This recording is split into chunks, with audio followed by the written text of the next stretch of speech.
Hi, welcome to the first podcast in our Leadership Advanced series. My name is David Robertson and I'm passionate about helping people to see their leadership increase in effectiveness, increase in focus, increase in impact, increase in multiplication.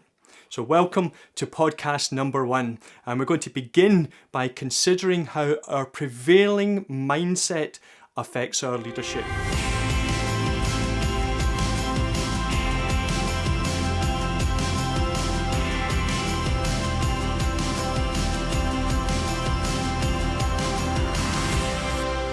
One of the things that comes up lots of times when I'm working with leaders, as I have done over the past years, is situations where we find ourselves behaving in ways which we don't want to repeat. We find ourselves repeating errors of the past. We find ourselves responding to situations in ways which on reflection are not exactly how we would have wanted them to be.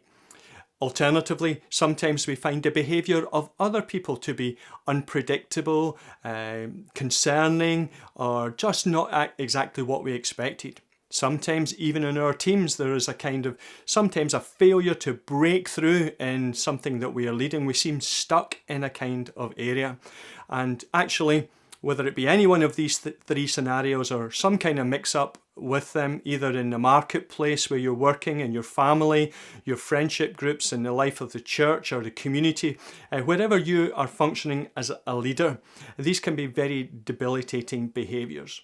Now, I want to propose to you in the first of this series that transforming our behaviour begins with a renewal of our mindset.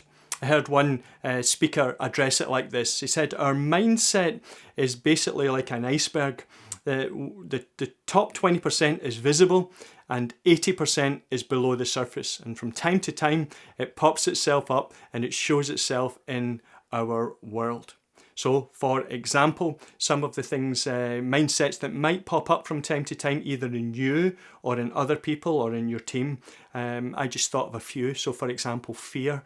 If your predominant, prevailing mindset is one of fear, then that is going to block you moving on in certain areas. I mean, a very simple example of that is that my wife Heather, to whom I've been married for more than 30 years, has always wanted to go to Australia. And I have always said no. And really it's because for years and years and years, I've been watching TV programmes from Australia, 30 things that can kill you in Australia. And it's not that I'm petrified of things. I haven't got fear about them. But my prevailing mindset has been that Australia is a dangerous place to go. And that has blocked that for some time. So you get that kind of idea. The good news is we've kind of sorted that out and hopefully we'll be visiting Australia. But this is kind of a prevailing mindset of fear about an area is going to block growth in that area. Another prevailing mindset might be, and you might have experienced this, if you have a prevailing mindset of scarcity, it's going to be very difficult to be generous towards others if you feel that something in you is wanting to hoard and to hold back on things. Sometimes a prevailing mindset of selfishness, where I believe the world revolves around me or someone else believes the world revolves around them, that blocks off helpful collaboration and working together. If we have a prevailing mindset that we think the world is against me, it's going to be difficult to make headway in life because you're always going to be kind of personified with a kind of battle mentality, and that doesn't always work well with other people. If you've got a mindset of performance, maybe something in the past or your family of origin has made you feel that you have to perform. Everything you do, you have to be top dog. You have to be absolutely scoring right up at the top. And there's one level, there's nothing wrong with that. But if your mindset is performance orientated, then it is going to be very difficult actually to get things done, because you're going to go round and round and round trying to get your performance up to a level at which you are satisfied with it. So that prevailing mindset can be quite debilitating. Deep down, if you have a mindset, for whatever reason, that you are unlovable, or someone else again has that kind of prevailing mindset that they feel as if they can't be loved, again, that's going to make it very difficult in relational connection with people. So those are just some of the prevailing mindsets. Now, for every kind of negative prevailing mindset, clearly there's a positive one. There's something that can be worked into that, because if we can renew our mind, then clearly we can renew some of those things. I'm going to look at those over this podcast and the next one too. The good news is that our mindsets can be changed, can be renewed. Now, I want to get practical here and set you a kind of practical exercise. In the next podcast, I'm going to go through 3 or 4 things, in fact 5 things, that can diminish your mindset, and also talk about some of the steps that we can take to renew our mind. But before we get to that, here is the exercise I would like you to encourage you to think about personally. I've found this very helpful when thinking about some of the mindsets that have blocked growth for me. Bearing in mind that we're trying to get our leadership to increase, to move forward, to be more effective, more focused, more impactful, and more multiplying in the people around us. So here is a little exercise that you can try. So first, draw a circle on a piece of A4 paper, something like that. This is old school. You could use your iPad, but you just draw a circle on a piece of paper. And having thought about it, think about maybe there's some kind of negative mindset that you can identify in yourself. If you can't think about the mindset, then think about the behaviour. So for example, I'm just going to pick one out of the air. If you were thinking, I often spend money I don't have on things I don't need. Okay, so that's not a mindset, clearly, that's a behaviour. So you write that in that circle. I too often purchase things I don't need with money I don't have, or however you want to write that down.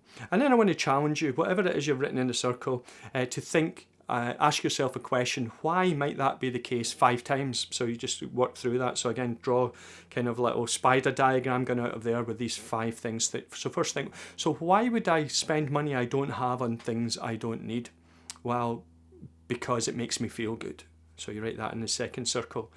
And then ask yourself, why is that a prevailing thing in my life? Why does it make me feel good? It makes me feel good because I get a little buzz in that moment when I flip my debit card across the reader.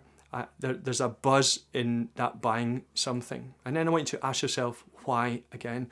Well, when I think about it, I can go back to my childhood, and I realise that in my childhood, for one reason or another, there was a scarcity there all the time, and that's made me feel this way. So you get the idea. You just do that, go through 4 or 5 times. This works for any kind of behaviour or mindset that you want to change, and just kind of dig down a little bit and think about that. We'll come back to it in the next podcast. If you're working and watching this with other members of your team, or you're going to discuss it later, you could think about a behaviour in your team that you would want to change. So let's say, for argument's sake, communication isn't going too well. So you're right in the centre of the circle. We seem to fall out every 3rd Friday. And then you ask yourself, why would that be? Because whatever it is, and just go through that 5 times. Ask yourself, why is that the case? Try to drill down and try to explore it, because obviously you're thinking mindset. What is the prevailing mindset that's leading up through these 5 circles to this behaviour? And in the next podcast, we're going to talk about where could that negative mindset be coming, what could be feeding that negative mindset, and more importantly, by far, is how can we kind of effectively renew that mindset to being something much more positive. So I hope you found this short podcast to be helpful. If it's been helpful at all, I would be really grateful if you would subscribe to the channel, if you would share on your social media a link to this video, maybe get a few friends to watch it and have a discussion about it. I'm really delighted and encouraged if you would, just in the comments below, if you could just say if there's any themes that you'd like to talk about in the next months.